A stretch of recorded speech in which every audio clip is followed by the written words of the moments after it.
Hello and welcome back to the Book Marketing Tips and Author Success Podcast. This is Penny Sansevieri and my awesome co-host, Amy Cornell. Amy, welcome back to the show. I know, thank you. This is exciting. This is going to be a good one.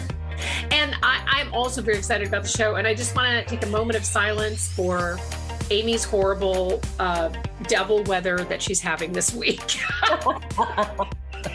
Thank you. I appreciate that. Yeah, it's dangerous out there. Yeah, it's really dangerous out there. I think a lot of the country right now is just really sweltering. So, but we came up with this idea actually in a team meeting, and I don't think that enough attention is paid to hiring a marketing and publicity firm. And we tend to use those terms interchangeably, just so you know, for the show, because our work is always a combination of publicity and marketing and all the proposals. And that's what I recommend, just in terms of a really balanced campaign.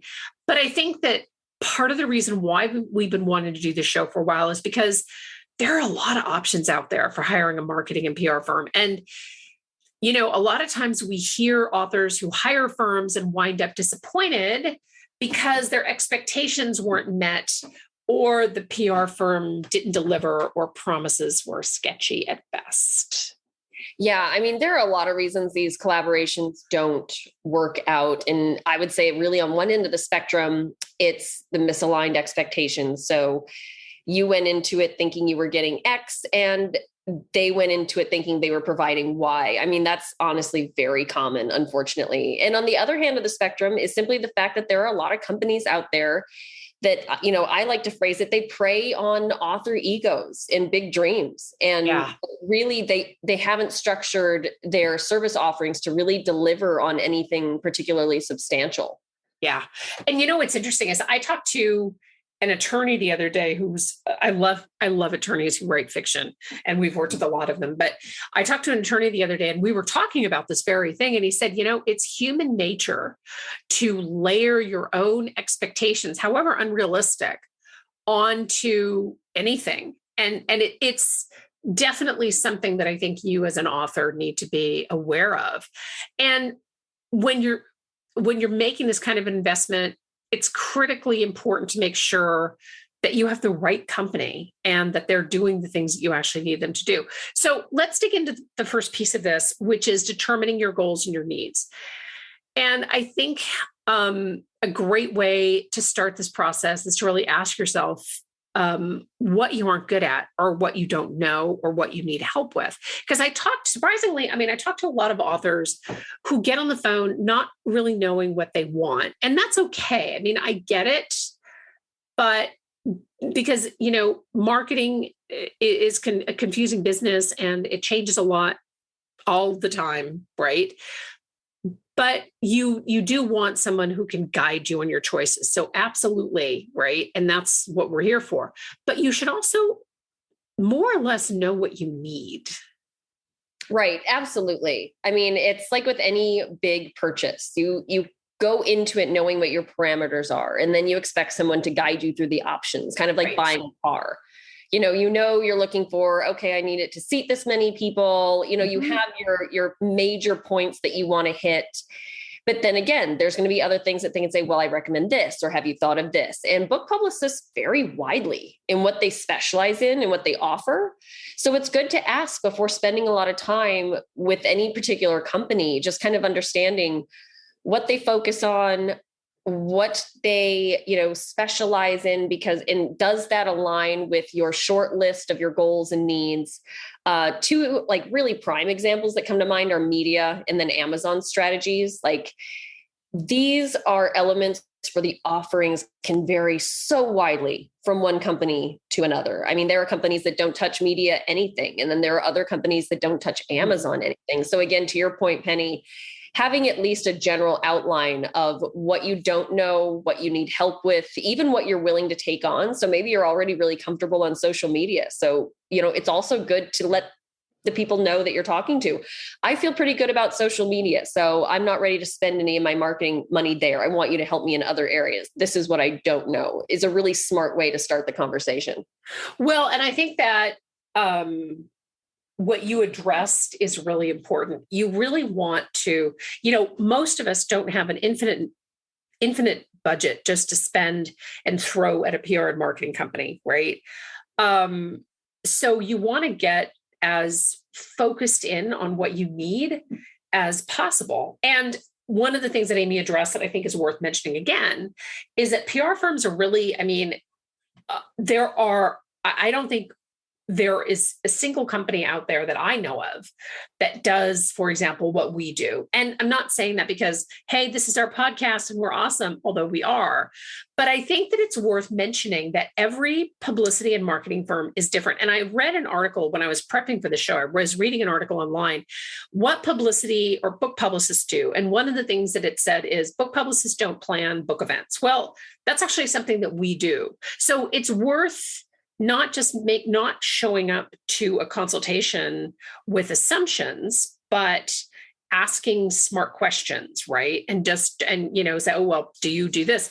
The most that they can say is no, because you really want options, right? So when we develop a proposal, we always give options. And Amy and I are very good at that. And we work together on these proposals. So I bounce ideas off of her. The proposals are not done in a vacuum here, right? But the options are like our core campaign. So everything else revolves around the centerpiece campaign of the proposal, and then add-ons. And part of the reason why I like proposal structure that way is that you aren't necessarily burdening the author or their budget with saying you have to spend X dollars to be successful, because that's also kind of a slippery slope.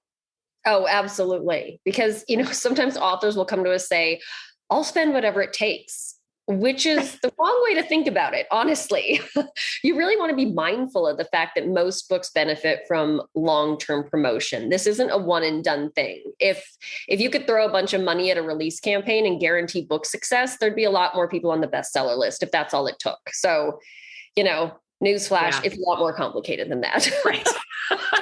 But truly, so we don't encourage authors to throw everything they have, or God forbid, going into debt to simply promote your release. That is a very risky move that most people can't afford. And one just isn't necessarily the best way to think about being in business as an author anyway. But sadly, a lot of companies out there, they won't say that to you. They'll be happy to take whatever you're willing to fork over, and that honestly just drives me insane, because then it just gives the wrong impression of what it takes to be successful. And I think when people get to that point and they're saying, I'll spend whatever it takes, they've lost sight of what the company's really doing for them. Yeah. Does that make sense, Penny? Like, the details matter less, and they're just focused on, all right, let me sign that credit card form and let's get me on the bestseller list. And there's so many more details and important things to learn along the way. Yeah, that's absolutely true. And I think that, there are very few things in life that throwing money at a problem are going to fix, right? And not that marketing is a problem, but I think that it is for some people. It is for some people. Listen, yeah, I think, one of the things that I learned very early on in this business is figure out what you're good at and figure out what you aren't good at, and hire people or firms that can help to supplement the things that you're not good at. And that's really how you build your success, right? That's how you build your author success. But I also think that one of the biggest fallacies is that if you get picked up by a traditional publisher, they'll do all the marketing for you. And if I had a dime for every time that I've heard this, I'd literally be richer than, I don't know, Elon Musk. But and the same is true for if you work with a hybrid publisher, that they'll help you market your book. And that's impossibly far from the truth. And I think that while we're on the subject of fallacies, let's talk about promises and overpromising rather, because that's also a huge problem. And I know that Amy, here we go again with our little moniker. Amy has strong feelings about that. We have to fit it in at least once per episode. So the list is pretty extensive, but authors will come to us and say things like, the last firm I talked to promised me a bestseller, or they promised me that I'd get on podcasts. But this is where we kind of circle back to companies that are more than willing to kind of prey on that author ego and like the big dreams of what people envision a successful author as. And most authors don't think to ask, detailed questions like, which bestseller list? You know, Penny and I were chatting about this the other day. Or which podcasts, which shows do you have in mind? And while they're not going to fork over an entire list of, because even Penny and I tell people that, we do that research once we're working together. We don't sit around with lists of media that we can just hand off, because we're much more thoughtful about making our decisions. But understanding that they know the markets and things like that, because it absolutely matters. Yeah. There's a ton of ways to spend a lot of money on publicity or on accolades that will get you absolutely nowhere in the long run. Because, if those podcasts that you do interviews on don't have listeners that are going to be your readers, what the hell is the point? And that happens a lot. Yeah. Yeah, no, that's absolutely true. And I'll tell you something, nobody can guarantee you unless you are being asked to buy copies of your own book, nobody can guarantee you a place on the New York Times bestseller list. And it's here, just a quick sidebar. A bunch of years ago, I think before Amy, actually, I worked with an author who shall remain nameless from a publisher who shall remain nameless, but it was a big publisher. And he was buying he was hitting the bestseller list left and right. Come to find out, he was actually buying his own books. Oh, God. And how we found out was he stopped paying the storage bill on his storage units to house all of his books. So that's how we found out. And they crack open the storage unit and the guy's like, oh, there's a bunch of books in here. I remember we found that out. That was really funny. Anyway, sorry. I had to digress for a second because that just reminded me of that. But I think promises, obviously, is a good thing to ask for. What is the firm going to do for you, really? And you shouldn't be afraid. I know sometimes it's intimidating to ask for that. This is your money and your future. Because we're going to talk about contracts in a bit, but I think overpromising and under-delivering is a really big problem in this industry. And let me give you an example. So you find this awesome website, and this actually is something that really happened. So this is an awesome website that promises you over 100 reviews of your book on Amazon, but there's very little detail about how they're going to be doing it, right? So it feels a little bit smoke and mirrors. So are you mailing the books to the 100 reviewers? Are you sending them the book in PDF form? Where are these reviewers based? Because that makes a difference. Do the reviews appear on Amazon.com or Amazon.uk or .fr or whatever? Because I've seen this happen, right? And finally, how long will it take to get to those 100 reviews? And if they don't, will you get your money back? So there's a lot that you want to dig into rather than just forking over your money and thinking, oh, I'm going to get 100 reviews, because you could wind up being really disappointed. Right. It sounds really good, right? Right. And usually if it sounds too easy, it probably is. There's a reason marketing companies exist. There's a reason people specialize in this stuff, because there's a lot that goes into it, a lot of buyer psychology elements. I mean, I could talk about that forever, but it's really not as simple as checking off, okay, I purchased my first 100 reviews. Glad I got that done. Right. Okay, right. If it was that easy, everybody on Amazon would have at least 100 reviews. Yeah. So, yeah. And I will say my personal favorite is, and I say that in jest, is that people come to us and say, well, this other company I talked to is going to pitch me to, and they give me some astronomical number of media outlets. Like we've actually had people say thousands. Right. Right. Just thinking like, oh my gosh, just knowing the way we do things, like, I don't even know how many years that would take us. But when you actually dig deeper, you find out what's really going on is that they're just sending out a press release on a generic wire, which 99% of the media ignores in this day and age. So again, be mindful of flashy numbers, of flashy promises. Honestly, if it really knocks your socks off, you're probably missing some fine print.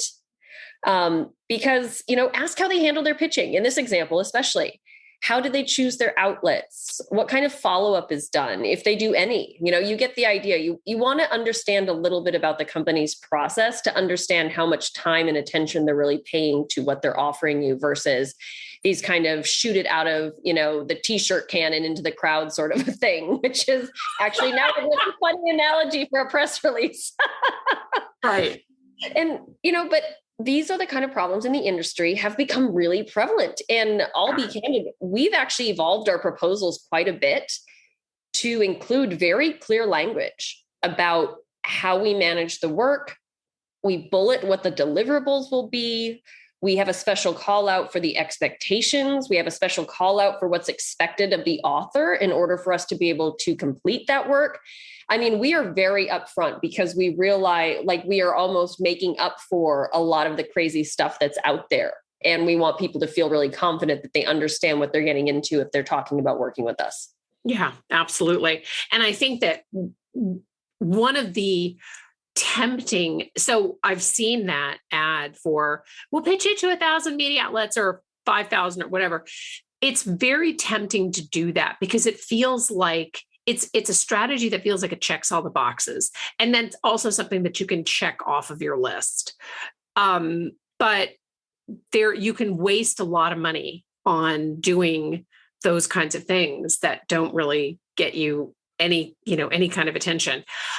So I want to shift away from strategies a bit and start talking about expectations, because I think a lot of times authors think that a book publicist will tell them if their book is written for the right audience or if they're in the correct genre or if there's even a market for the book. And I actually get a lot where someone will ask me, should I even invest in this book? Which is kind of an odd question to ask when you poured so much of your time and attention into a book. And it's also not a question that I can answer, right? I don't have a crystal ball. So I can't know if it's worth it or not. I mean, typically we won't take a book that we feel doesn't have some kind of potential, but what that potential is, we had an author one time, and I thought this was a great analogy. And he said, investing in PR and marketing is like sending your kid to college. You get them into the best college you can, and you hope that they do something with the education. And I thought that was just brilliant. Yeah, I think that is really great. And, another element of this is assuming the company you're considering hiring will create and manage your entire platform or do all of the marketing for everything related to your right. brand. Because while that sounds awesome, it's rarely feasible for any one firm to do all of that. And honestly, if someone does it all, they're probably not great at any of it, to be candid. Right. Yeah, that's very true. Yeah. If they say like, well, because we've had that before where authors will say like, it's not about the money, I'll pay you. It's like, no, we just don't do that. Like, it just really comes sometimes it is that simple, or they hire it all out anyway. If you do find somebody that'll say they do it, they're probably hiring third party, individuals or companies like subcontracting, which means you're also paying a premium for this one-stop shopping you think you're getting. So anyway, there's a lot of reasons why that's not the best option. But a few common examples for things that we don't offer, are author websites. We'll do landing pages, but we don't do full-blown author websites. We don't do book trailers. We don't secure display advertising. And we don't do Facebook ads. Like, I'm just going to throw out a lot of the common things that people ask for. But we're also very honest with people about that. And I explain to people when they first get in touch with us and they send us our list, going back to Penny's point about understanding what your goals are and what you need. I love when an author comes to us with a list, because I like continuing the conversation with realistic expectations. And I absolutely will take a moment to explain why we don't offer certain elements. And sometimes it's quite literally because we're a small team and we are excellent at quite a few things. And that's where we've chosen to put our focus, so sometimes it's really just as simple as that as well. Yeah, absolutely. And I think that one of the other pieces that's worth addressing is that in the 21 years that I've been in business, there are many, many, many companies that I started with that have long since gone. So companies come and go in this industry in particular. And I think it's because somebody with a marketing background or publicity background thinks I'm going to be the one-stop shop. I'm going to be able to do it all. And then they end up trying to do it all and not doing all of it very good and getting buried and just saying, I can't do this anymore and leaving. I mean, there's a very, very high turnover in this industry of book marketing and publicity firms. And I think that's potentially one of the reasons why that is, trying to be all things to all people. So I also think that we need to talk about teams, because we see a lot of confusion, when an author has a team that they want to bring into the mix, which is, I love it when an author has their own team. I think that's always great. But I think maybe they have an editor who's agreed to help them with a few things, which is fairly common. Or sometimes maybe it's a spouse, or maybe they have a PR and marketing person on staff for their business, which is also fairly common. And they want to utilize them on their book project as well. And, I think that whatever the situation is, we never agree to ongoing coordination with a third, fourth, fifth, or sixth party. No, I'm sitting just listening to those numbers rack up. I know. Because honestly, I didn't get into this business to work with teams. And I don't want that to sound wrong, but I did it to work with authors, because at the end of the day, even if I do agree to a call or two at the start, it's costing you money. And I can tell you that it really benefits the book. So what the long and short of this is that it's better to have somebody really focus on your work rather than focusing on dealing with all these extraneous people who are potentially involved in your campaign to some degree or another. Yeah, absolutely. I mean, in fact, we have a fee. If somebody wants to add a second person onto their campaign, then they want that individual to be able to work directly with their campaign manager, to be able to send an email to us and contribute to how the campaign is run and things like that. We absolutely charge for that time, because honestly, each additional layer creates a potential for miscommunication, which we are very careful about. It can quickly cause a lot of confusion about who's doing what and on what timeline. That can get very tricky as well. And honestly, I think everybody can appreciate this to some degree. It creates a lot more email, which really none of us need. I mean, our authors don't need it because we're already sending a lot your way. We don't need it. And all of that time needs to be factored into the cost of hiring a team and securing the amount of time you'll need from your team. So, again, maybe this is just one more thing that makes us unique, but our process is also designed to be really educational for authors as well. And once the author starts substituting their time or attention with somebody else, that important educational element that we really value in what we do and what we offer loses a lot of its impact. So I will say that's another reason that we kind of push back a little bit when somebody wants to get a bunch of other people involved, because we lose that direct educational element that a lot of our authors and a lot of our reviews on our website mention, how much they learn from this process with us. Yeah, exactly. Because I think that it's one thing to execute strategies and to do pitching and marketing, but you also want the author, at least we do, to walk away from the campaign with not just a great campaign, but also some tools to continue to move, to continue their own marketing, because most people can't afford to hire us forever and ever. And we have some authors that we've worked with multiple times, and we absolutely love that, but that's not in everybody's budget. And I think that, it maybe seems counterintuitive to say that we'll charge you more to work with your team, but we did that because it has been my experience that it's not a productive use of your money. So it's something to consider. And whether you're considering, working with us or another company, it isn't really productive. For example, we had a really big author a bunch of years ago, and they had their own publicist and branding team and assistants, and you name it. And the issue is often that no one person is directing these folks. So you get on these calls and it's an hour or more which the author pays for, and nothing is really accomplished. So teams, I think, are great if the author has more people helping them. And I think a good suggestion is that if you have a team and you want them involved, you really want to assign someone to manage them, and don't expect your PR firm to do that for you, because again, some will, but that's a cost that you're going to have to absorb. And it's money that you could better spend towards your marketing. Right. Just like we said, there are plenty of companies that are more than willing to take whatever you're willing to fork out. That really doesn't mean it's in the best interest of your book. And that's also how your time is spent, your team's time is spent, our time is spent. It all matters. And it all comes down to you get charged for all of it. And I think the same is true for lots of calls during a campaign. I mean, I know you also have strong feelings about that, Amy. Yeah, because again, that's another thing too, that when we're right before a client is making the final decision to sign on with us, that comes up a lot. We sometimes get authors who want lots of phone time because, that's just, and we tell them, and if they're upfront about it, we will often include an hour of consulting time with their campaign. So that's, we will plan on that, but that's really typically all we commit to start with.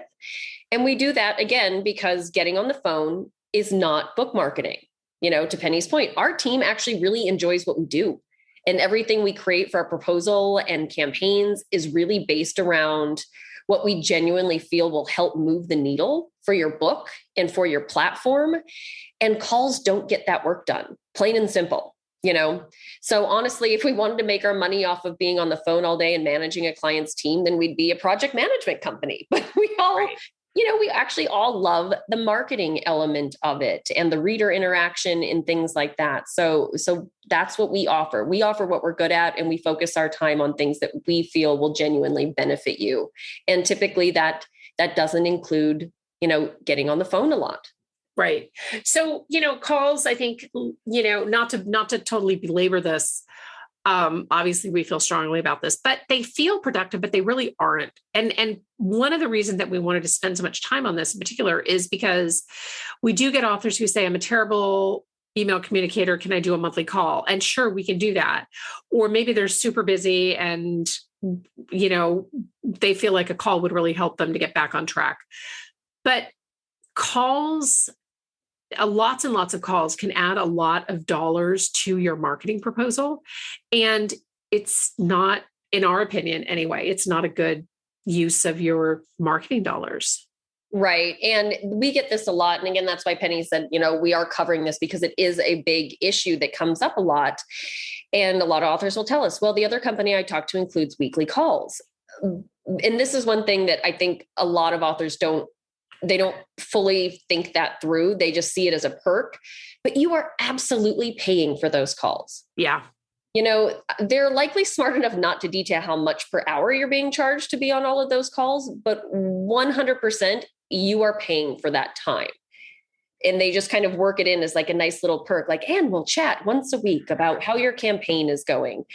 But, when we do calls, we like to keep it productive. We're not just there to chat. So we always get questions and talking points in advance because, as Penny said, they can be really unproductive and a bad use of everyone's time if it's not structured. But at least if we have questions and talking points to prep for, we can feel good about making sure we're ready to provide you with the insight you need or the information you're looking for. And then we absolutely agree that is money well spent on the phone. Absolutely. Structure is so important. And structure is kind of, and I will say that we really have Amy to thank for this. I mean, structure is the backbone of everything that we do. And it feels maybe rigid, but I think that structure in anything that you're doing for your book is going to help you to succeed because structure also gives you parameters. It gives you expectation, and communication in general is important, but we design our programs so that we're communicating in ways that allow us to stay focused on the work, where we're also giving you access to follow along. And, every company has a set way that they run their business. And I think it's important to respect that. So if communication is important to you, ask what the communications expectations are, how the work is reported. That's a big deal. How are you going to know how the results are delivered to you, and anything else that you feel strongly about especially after listening to this to because that alone will tell you who may or may not be a good match for you or to meet your needs and your expectations. Yeah, I absolutely agree. And Penny, you mentioned we're going to talk about contracts. I think that's an absolute must because that's really key. get everything in writing. And I know it can get dry and sometimes complex, but really read through it completely. If you have a question, ask. We always say we actually put that, I think, on like page 2 of our proposals. We say, if it's not in here, ask for it if you need it, because we try to be very transparent.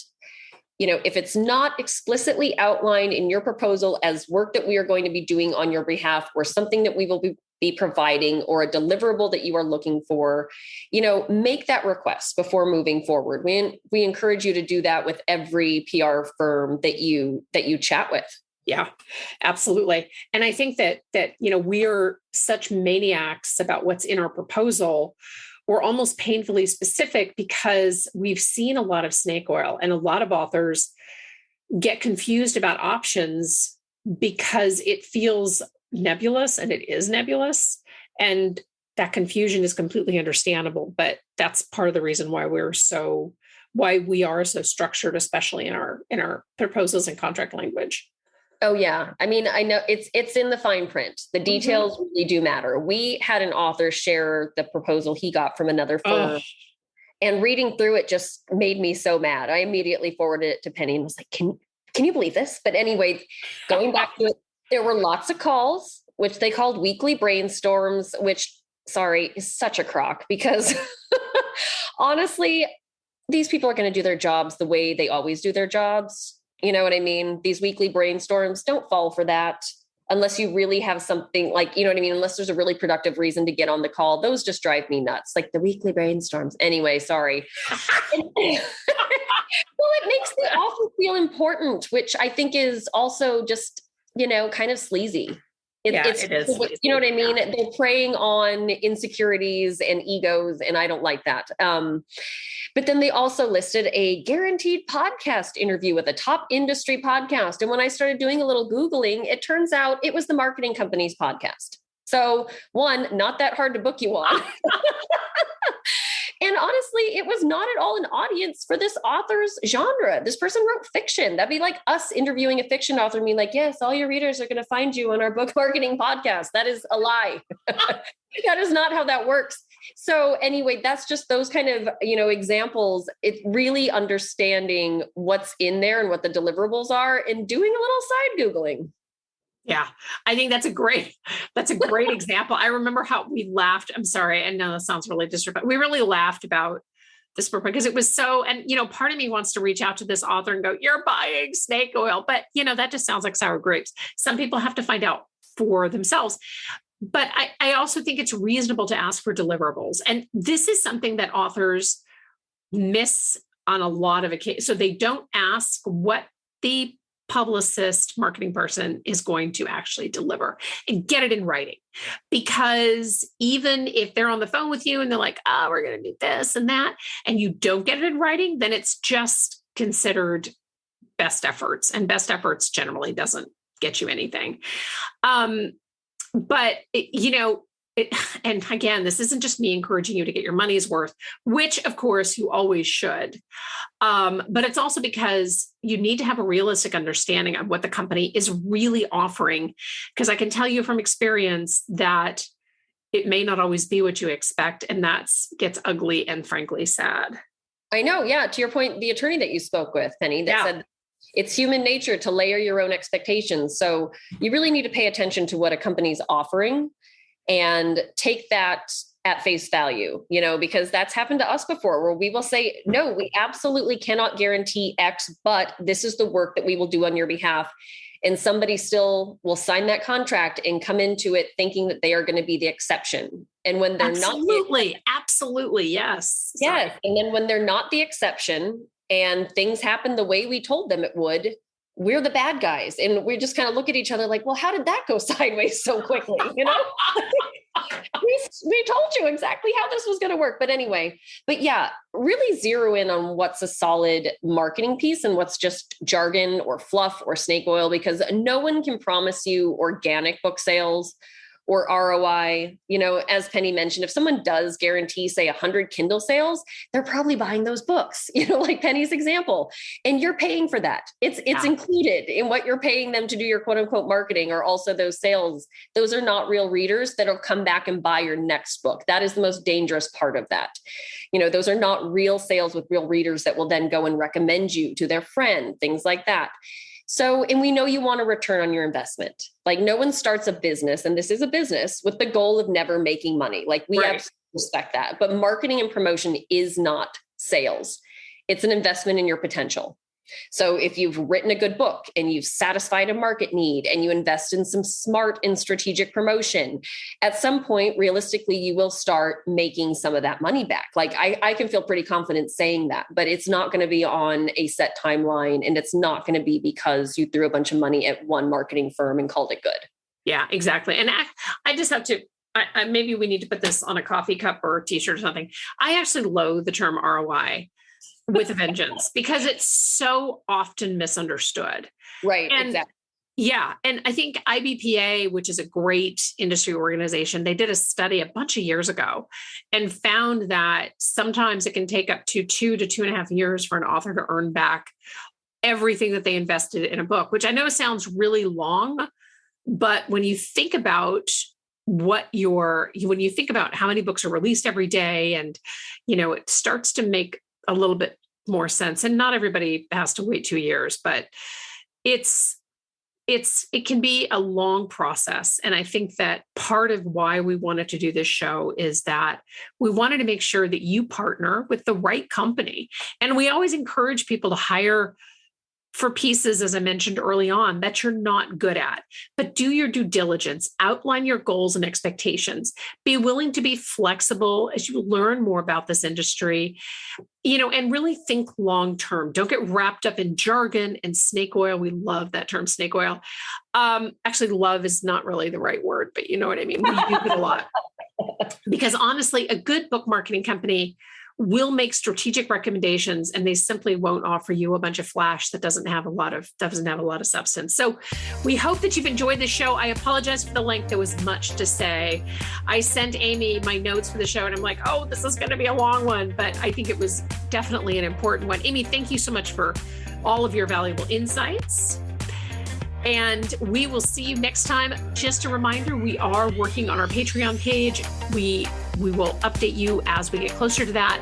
We love a review wherever you listen to podcasts. And please, if you have a show idea, send us a note. We love hearing your show ideas. Thank you so much for tuning in. Bye-bye.